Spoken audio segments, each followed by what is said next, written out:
Good morning. I'm in my thermals because it is very cold outside, or at least it's getting very cold. It is -2 this morning, so winter is coming. And I thought I would start a new reading vlog today. I'm about to leave the house, but before I do, let me tell you about this reading vlog because that is the point of this video. So I thought, what could I do for a themed reading vlog this week? And I thought maybe I could read some of the shortest books on my TBR. So I have pulled, I think, about 13 books off my shelf that are all under 200 pages.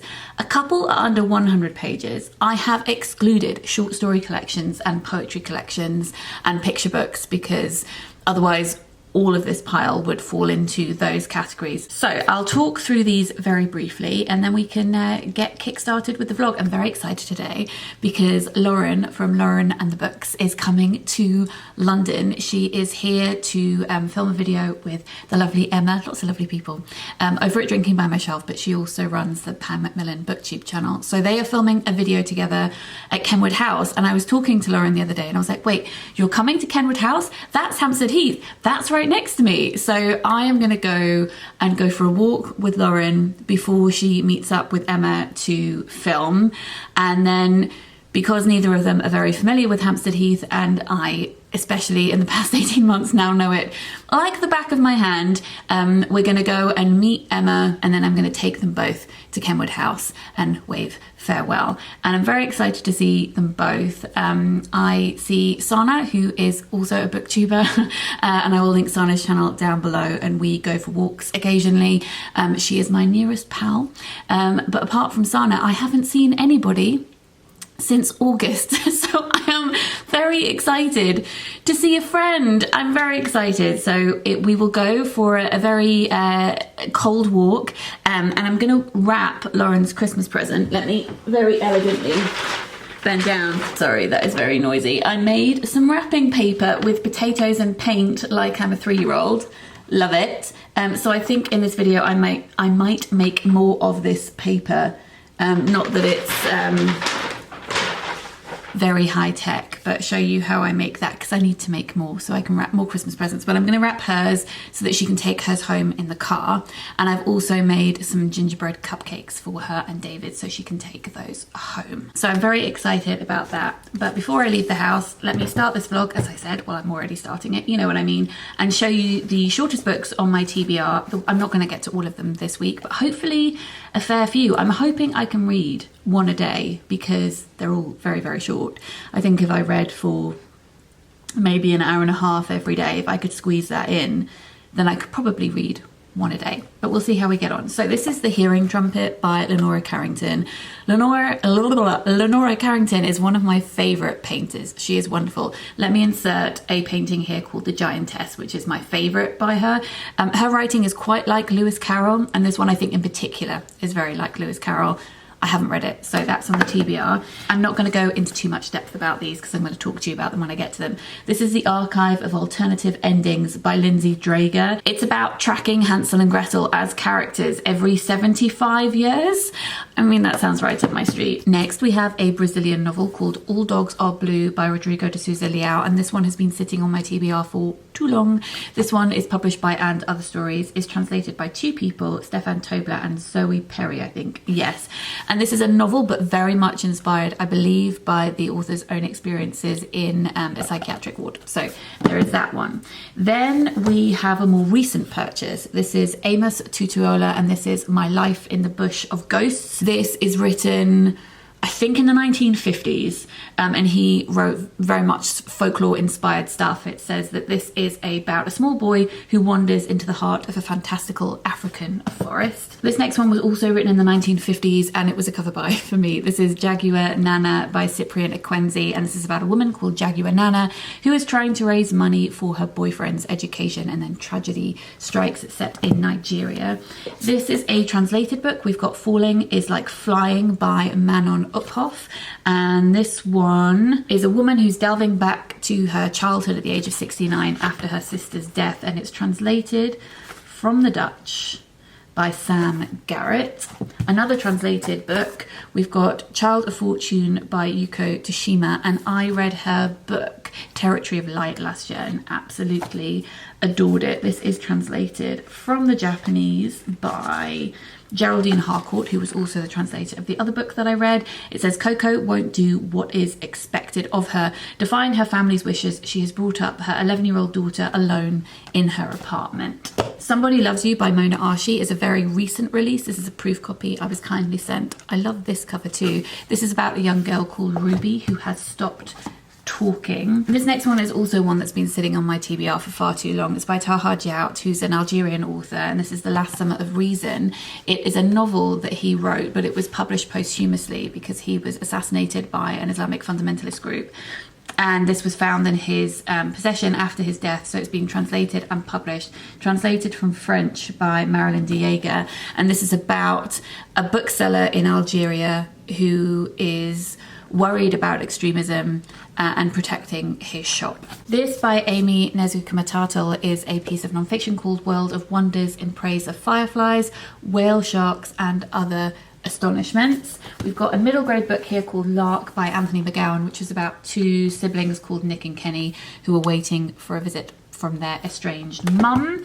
We have two books from a series, from two different series I should say, which are all series of short books. So this is by Red Circle Minis, who published Japanese fiction in English before it's published in Japan. It's this cross-pollination project that they've got going on between London and Tokyo. So this is one of the ones I haven't read yet. This is One Love, Chigusa by Soji Shimada, and this is translated from the Japanese by David Warren. This is a sci-fi novel. It says where technology has crept into the very heart of humanity. Shimada's story offers a glimpse into a possible future and questions the purpose of human existence in a manner that only Japan's master of the modern whodunit can do. I'm very intrigued by that. And then this is one of the Fairlight Moderns, and this one is also sci-fi. It is about an epidemic. It says a strange epidemic is sweeping the globe. Little by little, each victim becomes transparent. I think I can read.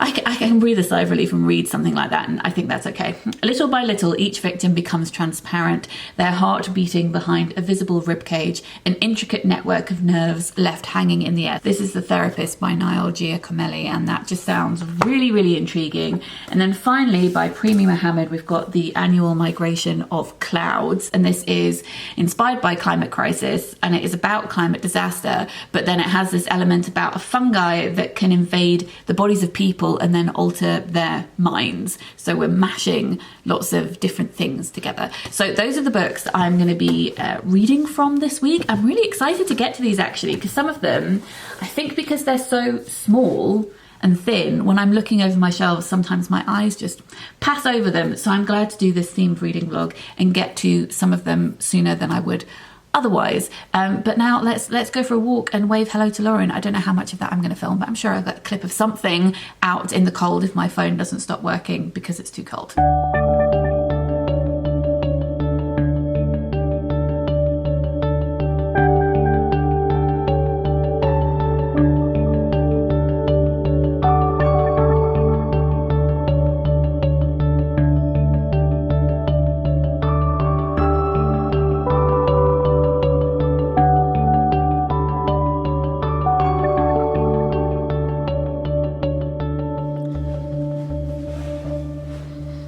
Hi, we are off to both a good start and a bad start. So we're off to a good start with reading, which is the main thing.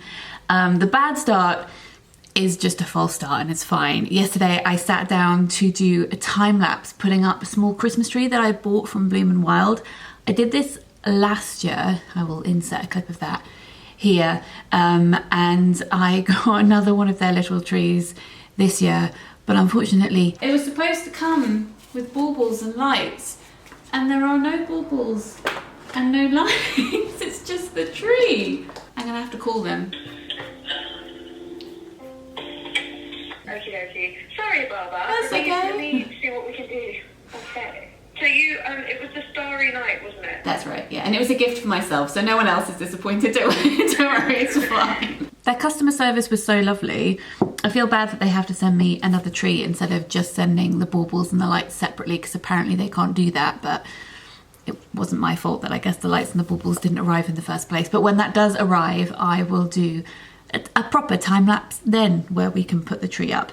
But I have finished reading my first book, and I read The Therapist by Nial Giacomelli, and I really enjoyed this book. I was a little apprehensive about reading it at first because this is about pandemic, but this is the one that's about a pandemic where people just start disappearing. And what I really enjoyed about this is that it is meticulously crafted. So there is a lot of linking imagery. There are lots of extended metaphors as well, which I really enjoyed. And when I finished reading it, I didn't love the ending quite so much. It felt a little bit predictable. But then I immediately went back to the beginning and started rereading it and realized that the ending had been threaded through from the very beginning of the book. So I appreciate the way that that was thought through. There is a gothic and also futuristic feel to this book. It's about a couple who agree to go see a therapist after they have experienced a personal loss. And it's about how grief can seep into every aspect of your being, of your life, of the place that you inhabit. So their house has this unexplained damp going on, and I really like it when, I guess it's like pathetic fallacy, but with structures. I really like it when houses embody what a person is going through. I really like that displacement. There is a mirroring going on between the personal tragedy of this couple and then the county-wide, then nationwide, presumably worldwide tragedy that the population is going through because of this pandemic. And it's hard for the narrator and his wife to comprehend other people's tragedy when they are so entrenched in their own. And it kind of shows how no matter what the scale of grief, when you're deep in it, trying to communicate with someone outside of that, even if they are in their own tragedy, can be like trying to communicate from different atmospheres. And I think that otherworldly feel of personal grief was presented so accurately in this book, and I think that was probably my favourite thing about it. It felt like the couple were kind of trapped in this snow globe that they just couldn't get out of, and there was a storm inside and one outside too. I think I would label this as a modern ghost story, and there were elements that reminded me of Hiromi Kawakami's Record of a Night Too Brief, which is definitely a good thing. I'm really glad that we're off to a good start with reading, because in most recent reading vlogs, the first book that I've ended up picking up I haven't enjoyed. So this is nice. This makes me feel relaxed. Let's head into the next book. I will come back to you once I have bookish news to report or a tree to assemble. And in the meantime, tomorrow I think I'm going to make some sweet potato dumplings. So I will insert some footage of that as well. Be right back.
We are sitting by the radiator with a blanket because it is chilly, and I've read 2 more books, which I'm here to talk to you about. I say read, the first one was actually a DNF, so I've decided that this one is not for me. This is All Dogs Are Blue. The writing style is really quite poetic, and I like that, but the content, in the first 8 pages, the narrator talked about masturbating 5 times, and I was just like, you know what? I just don't think that really is for me. But then I decided to pick up a book. Actually, I'm stepping off my TBR pile that I talked about at the beginning for a second, because I remembered another short book that is on my shelf. And as I said, often when I go to pick out what to read, the short books, they're so thin that I miss them, and I forgot about this one, and this would have been included in my TBR at the beginning. So this is Mrs. Calliban by Rachel Ingalls. So I decided to read this one, and this one is brilliant. I like to do book maths on books sometimes, you know, this plus this equals this. So if I was going to do book maths on Mrs. Calliban, I would say that this is like The Shape of Water and the TV show WandaVision smushed together, and you get this. Mrs. Calliban is a reference to Shakespeare's The Tempest, and this book is about so many things. It is such a great example of subtly weaving lots of subjects together in a short period of time. Like Muriel Spark does a lot, she's so great at that, and Nella Larson in Passing. I was reminded of both of those books when I read this because of the tension, but also the social conversations that are going on in the book as well. So this is about a woman called Dorothy, and the blurb said that she's in a loveless marriage with her husband. In fact, they don't care enough about each other to get divorced, really. So they've been sleeping in separate beds for several years. Dorothy has had several miscarriages, and they've also lost a child as well when he was quite young. So they've been through a lot together, and they just don't really communicate anymore. And then one day Dorothy I can't remember if she's doing the washing up, but she's in the kitchen and she starts hearing the radio talking to her. And by that I mean like talking specifically to her, giving her messages. And it's as if this voice is coming out of the deep, out of the sea, to speak to her, to tell her that it's going to be all right. And then there is an announcement on the radio that says that a monster has escaped from the local institute. Scientists have been doing experiments on him, and he has now broken free, run away, killed lots of people on his quest to get back to his original habitat. He was ripped away from his family and his home in the Gulf of Mexico, and he has been locked up in a cage and experimented on. And then this man, who is referred to on the blurb as Frogman, he's called Larry, ends up in her kitchen and he starts talking to her. So yeah, it is really bizarre, very bizarre, but it is about so many real human things, which makes the book extremely relatable and emotional and ties it to reality brilliantly. This book is all at once about baby loss and grief, marriage and communication, desire, feminism, race, eugenics, white supremacy, mythology as well, because it is told as if it is an extended fairy tale, and it has this reserved feeling to it which is akin to fairy tale. And by reserved in this sense I mean the holding back of extra detail, like giving you the bare bones of a story while still moving you, which links in with the folklore that it is replicating, but it also feeds into this idea of what the perfect housewife should be and how much she should tell other people. And along with this, there is this mystery that is threaded throughout, under the surface, if you will. I won't go heavy on the sea puns, though I could do. Under the surface, which we, the reader, we don't know more than Dorothy, the main character, because we are given the same amount of information that she is given, but we process it more than she does. So the further we get into the book, the more we see what is actually obvious to other characters in the book that she has been ignoring for a very long time. And I thought that was handled really well because it created an amount of tension without over exaggerating the suspense. The tension was in her not being able to see what was right in front of her eyes. It's a short, sharp, catastrophic novel about love and loss, and I just thought that it was brilliant. So there is a recommendation for you. And she has written other things as well, so I would be keen to pick up those too. So yeah, excellent. On to the next book.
Than I would like to be wearing a wig, quite frankly. I put on a wig early for a hand therapy appointment via video consultation that I've been waiting for over a year, and it got cancelled 2 minutes before it was supposed to start, which is slightly frustrating because before that my hand surgeon appointment from March 2020 was also cancelled. So essentially I have been waiting 21 months to see a new hand specialist. So that's a long time. Understandable given current circumstances, but it's frustrating for those of us with disabilities and chronic illnesses who need access to our healthcare. Anyway, that's frustrating. Also, who knew that this would be something that would be really helpful as a side thing to doing YouTube. I know that video consultations, they often don't work, my experience over these past 18 months. Often I'll just get a phone call a minute before the video consultation is about to start saying, oh, the video isn't working, we'll have to do it over the phone. And obviously some things just don't work over the phone. So anticipating that it might not work, yesterday I filmed a 5-minute video showing my hands and all the current things that I'm concerned with and the things I would like to be able to manage better with custom made compression gloves and stuff. So I made that yesterday, but I mean, didn't get to use it. But in the future, hopefully I can share that with them and we can move forward. I'm hoping that I'll get a new appointment in the next few weeks, but it might be next year now. But on the plus, this arrived, which is the tree that does have lights. So I'm going to assemble this whilst watching YouTube videos, and then I guess I'll get started on with work. So cheers, good morning.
Can you hear the rain outside?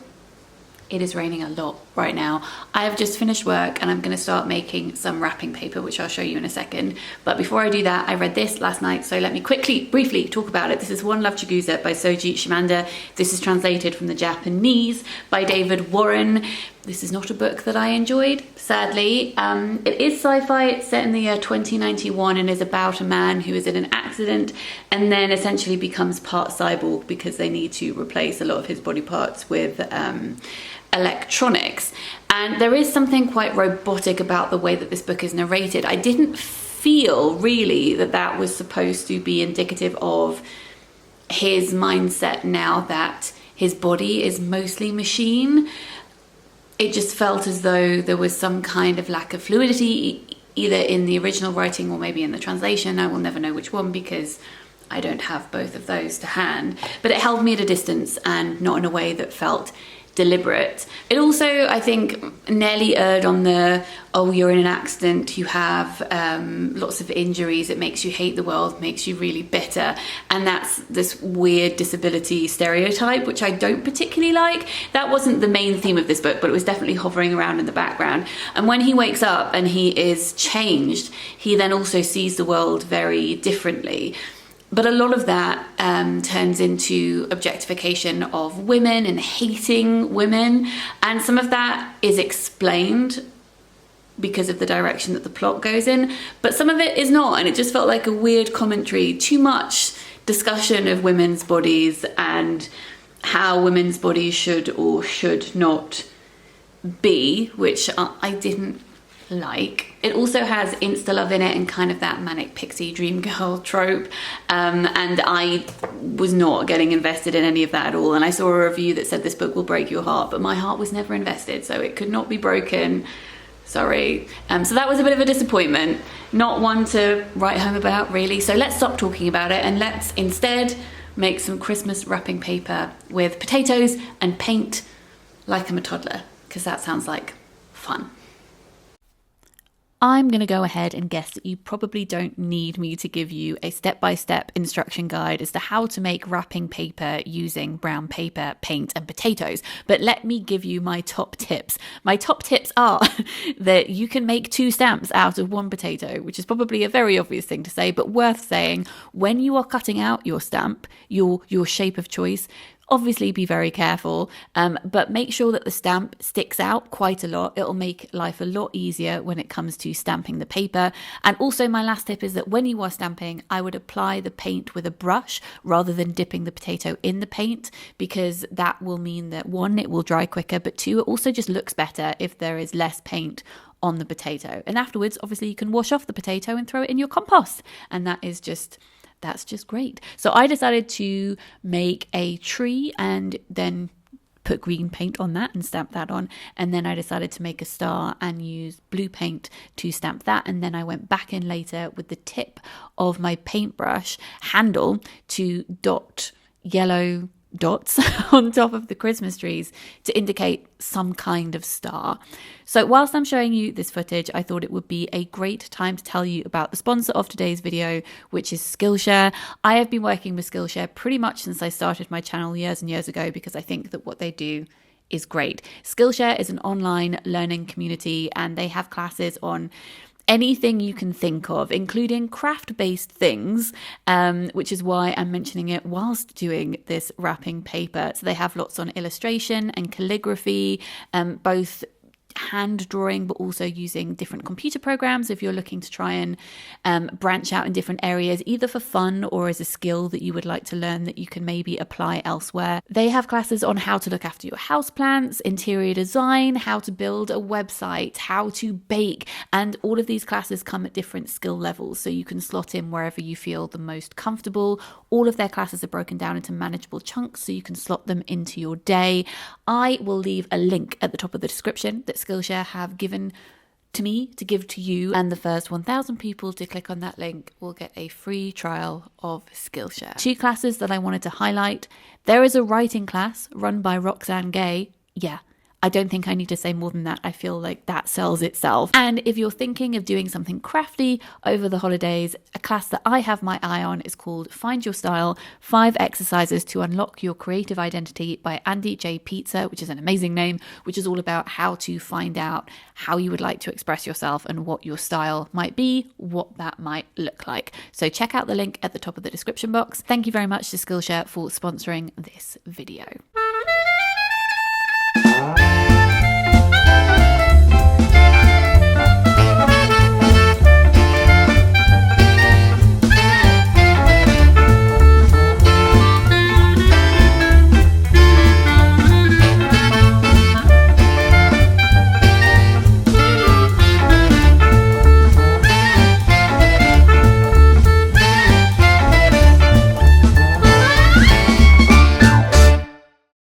I've read 2 more books, so I'm here to talk to you about them because that's what this reading vlog is.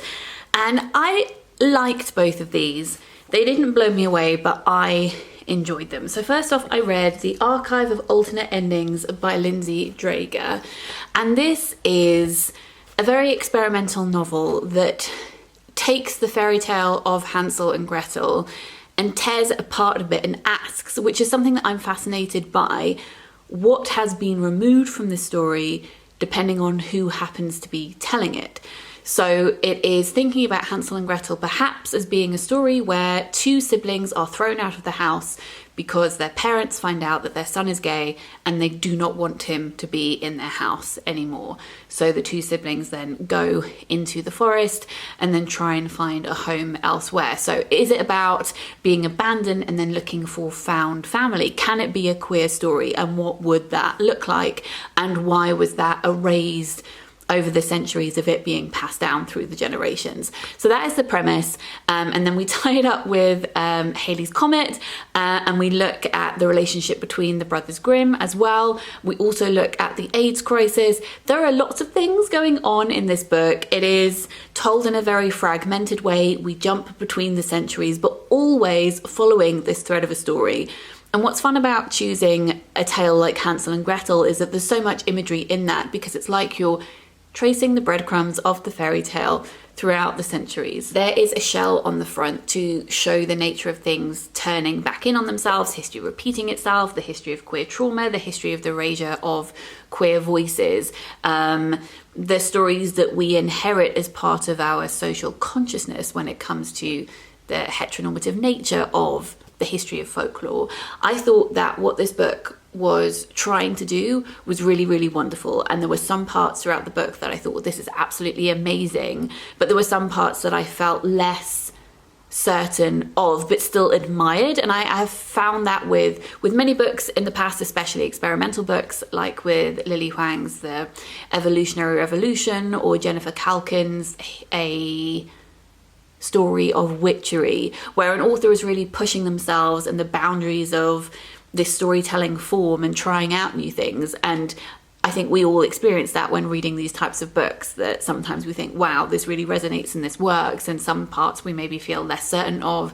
But we're glad anyway that the author went there and was playing around with it, because if they hadn't been playing around with so many different forms and so many different ideas, then they wouldn't have produced the really brilliant stuff in this book too. So this is a bit of a gold mine, I feel. Like, you know, you have to really dig for the stuff that resonates with you and the stuff that you want to explore in greater depth, and the rest is kind of admiring it from afar, like it's in an, you know, it's like being in an art gallery. You know, you walk around a gallery and you think, I really like this painting, this one I don't particularly get, that's fine, I'll move on to the next one. And you cherry pick the things that you would like to spend more time thinking about. I'm very glad that this book exists, and I very much enjoyed the process of reading it. I have moved you so I can sit more comfortably on the floor. I then read Lark by Anthony McGowan, and I want to give a shout out to the publisher, which is Barrington Stoke, who I have mentioned before, but want to mention again because I'm so often asked, both on here and also when I was a bookseller, for book recommendations for adults and teenagers who are dyslexic,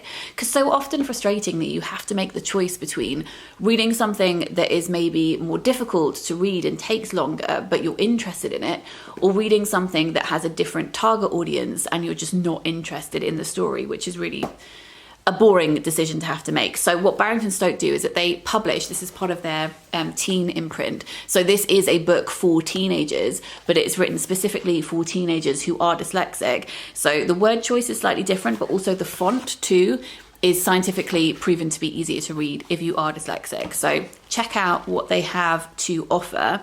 This book is part of a series, but you can read it as a standalone, and it is about two siblings, Nick and Kenny, and they go off on, it's not supposed to be an adventure really, but it turns into an adventure. They go on a walk over the Yorkshire moors, and they're trying to get between two villages, but they miss two buses at the beginning, and they're not dressed for the weather, and it starts to snow, and the tension and the peril that they end up being in. I was very stressed when reading this book. I think that it's written in such a way to really get the reader very invested. Reading this book reminded me of a lot of books that I've read when I was younger. It also, reminded me nostalgically of home because I'm from the north. And this book deals with really important topics like having a parent who's an alcoholic, and neglect and poverty, and also divorce and sibling love. As I said, it reminded me of lots of books that I read when I was young, like The Turbulent Tale of Tyler, like Nina Borden's Carrie's War, both of which have a main character that has a secondary character who is disabled, and the narrator is not disabled, and there will just be sentences thrown around like special school and gets angry a lot. And there's just not a lot of nuance there, and it's a boring, fragmented way to look at disability. Not to erase non-disabled siblings' experiences, but it is predictable. This is part of a quartet, and maybe there's more discussion on these things going on elsewhere, but judging this book on its own, it feels very much like a stock-bought relationship between two characters that we've seen time and time again.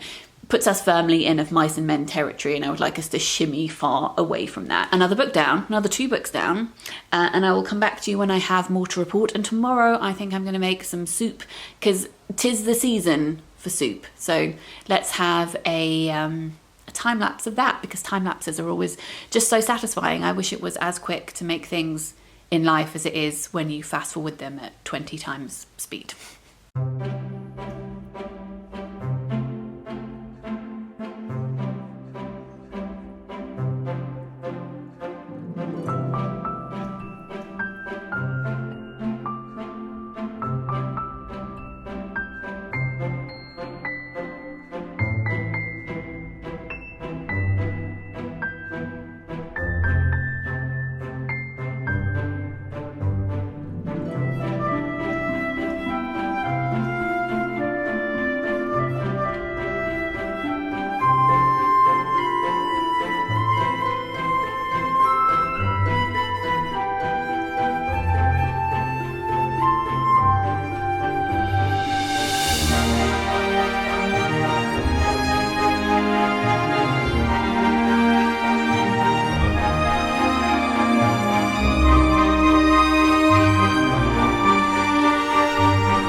I have been editing this vlog. It is very long. So I'm going to talk to you about 2 final books, and then we're going to wrap it up before this gets out of control.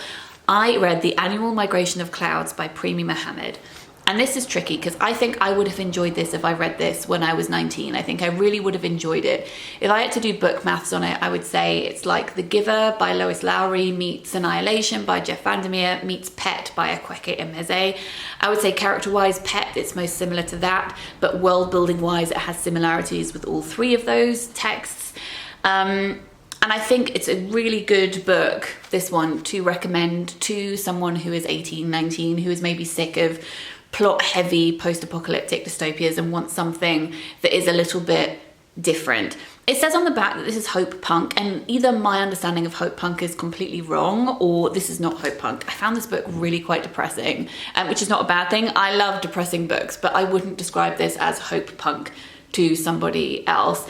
I will also say that the blurb on the back is the book. That is the book.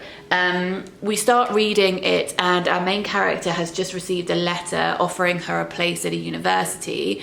But then doubt creeps in. Does this university actually exist? And we come to understand that you don't really leave the place where you live. They're in what they call the dome, and they don't know what's outside it, really. They hope that other people must exist in other places, but people don't communicate across wide spaces anymore. The world ended as we know it quite a long time ago. And so for her, accepting this place and going to university would be the equivalent of going on a magical quest in a fantasy book. So I really liked that parallel, and I thought that was what this book was going to be. I thought, okay, but this is a quest. She's going to go on a journey. It's not. It's all about world building in this place. This whole novel is world building, and that's it. And I don't mean it as in that's all, because it's a huge amount of world building, but that is essentially the meat and the bones of this book is world building. And I could see that the writer had become really obsessed with working out the intricacies of the world that the characters lived in, talking about science-based things. She is a scientist herself, and talking about the history of the world and climate change, talking about this fungus that can live inside people and infect people, talking about friendships and trying to establish relationships, and talking about families, but also the jobs that everyone has and the way that society works. And I'm like, this book is 150 pages. If the book had been longer, if there'd been more space for it to sit and breathe, I think I personally would have enjoyed it more. When I'm teaching writing, something that I often say to people is that, okay, you need to know everything about a world, but then when you're telling it to the reader, you need to work out what they need to know about it. And then you take everything else out. This leaves the reader to exist in concrete spaces and also in between spaces, which may feel a little bit uncertain, but because you've trusted them with those spaces, they then are going to trust that you are going to direct them to the right place in the end. And they'll be okay with not knowing every single thing about the history of the world that they are in. They can live it alongside the characters, and there'll be less exposition and everyone will be happier. So I think that if there'd been less detail in this book, or if the book had been longer, either of those things would have worked out better for me personally as a reader. But I still think if I'd read it as a 19, 20-year-old, I would have found the intricate world building more interesting than I do now as, how old am I? 34-year-old writer. So that's just my perspective. There's definitely a lot to recommend about this book. I don't know if it's going to be the first in a series either. I'm not sure, but it definitely stands on its own anyway. So I enjoyed reading that, but I just had lots of thoughts. I had lots of thoughts flying around in my brain, which isn't necessarily a bad thing because there are so many things to unpack in those 150 pages. And then I have just started reading this, which is Amos Tutuola's My Life in the Bush of Ghosts, and I'm only a tiny wave of bit in, but it's giving me Italo Calvino vibes and the Cosmi comics, and it's also reminding me a little bit of like Piranesi by Susanna Clarke, because it's about someone going on an adventure.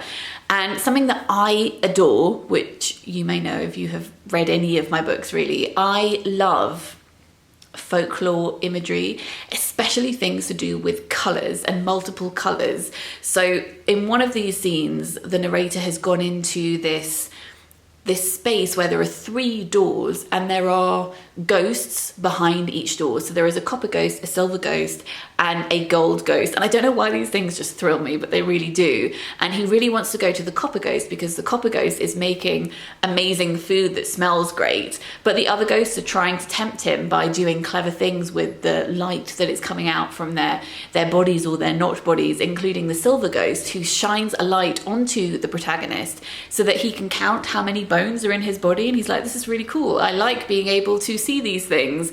But then the copper ghost is like, come eat all my delicious food. I don't know, I just really like that imagery. I think it's really fun. So I will finish reading this over the course of the month, and then I will talk to you about it in my wrap up. So we have had a successful week. I have made my way through 8 books from the pile of the shortest books on my TBR, which is more than half, I think, because because I think I held up about, was it 13 at the beginning, and then I introduced one more book. So we have read a lot over the past week. I would love to know if you have read any of these and if you would like to pick any up in the future. I would particularly recommend, these were my standouts of the week, Mrs. Calliban and The Therapist. I will list the books in the description box down below. Other themed reading vlogs I would like to do in the future, and if you have preference, you can let me know in a comment down below. I will probably do all of these at some point, but if you would like to see one before any of the others, you can tell me. I want to do a cozy crime vlog. I would like to do a vlog where I read books that remind me of TV shows or films that I love. I would like to do a reading vlog where I read novels that remind me of other novels, and also a reading vlog where I say who did it better, and I read 2 books on the same subject, which may sound similar to the this novel reminds me of this novel, but it is different, I promise you.